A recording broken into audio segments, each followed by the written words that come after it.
Langkah nyata pemerintah dalam menangani pandemi corona ini menjadi pertanyaan publik dalam sepekan terakhir. Setelah menolak opsi lockdown, Presiden Jokowi Kamis kemarin akhirnya memerintahkan segera dilakukan rapid test dalam skala besar. Rapid test nantinya melibatkan seluruh rumah sakit milik pemerintah, Polri, BUMN hingga swasta. Angka pasien positif corona menembus 309 orang per Kamis kemarin atau melonjak 82 orang dalam sehari. Di tengah pertanyaan publik tentang langkah apa yang akan dilakukan pemerintah, Presiden Jokowi akhirnya membuat keputusan Kamis kemarin. Dalam ratas melalui video conference, Presiden meminta dilakukan rapid test dalam skala besar. Rapid test menggunakan alat khusus bertujuan deteksi dini pada seseorang yang terpapar virus corona. Hasil metode rapid test diketahui dalam 3 jam, jauh lebih cepat dari tes swab atau tes sampel cairan tenggorokan yang selama ini digunakan.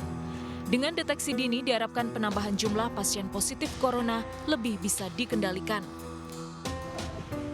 Segera lakukan rapid test, tes cepat dengan cakupan yang lebih besar, agar deteksi dini kemungkinan indikasi awal seorang terpapar COVID-19 bisa kita lakukan. Rapid test nantinya melibatkan seluruh rumah sakit pemerintah, Polri, BUMN hingga swasta. Seluruh rumah sakit juga harus menyiapkan penanganan pasien corona. Bahkan jika perlu, bisa menggunakan Wisma Atlet Kemayoran dan hotel milik BUMN.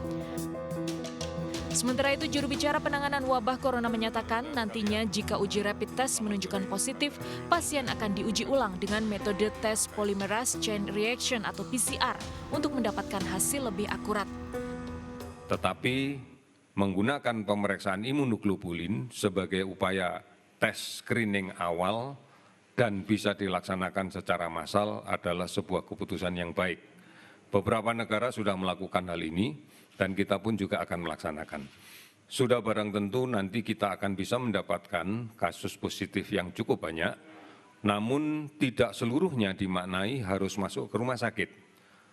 Pada kasus positif dengan tanpa gejala atau kasus positif dengan gejala yang ringan, tentunya akan diedukasi untuk melaksanakan isolasi diri, self-isolation, yang bisa dilaksanakan secara mandiri di rumah, tentunya dengan monitoring yang dilaksanakan oleh puskesmas atau petugas kesehatan lain yang sudah disepakati. Para pasien yang positif corona dengan gejala ringan tidak akan langsung dirujuk ke rumah sakit, namun diminta melakukan isolasi mandiri di rumah. Sementara pasien dengan gejala sedang hingga berat akan dirujuk ke rumah sakit.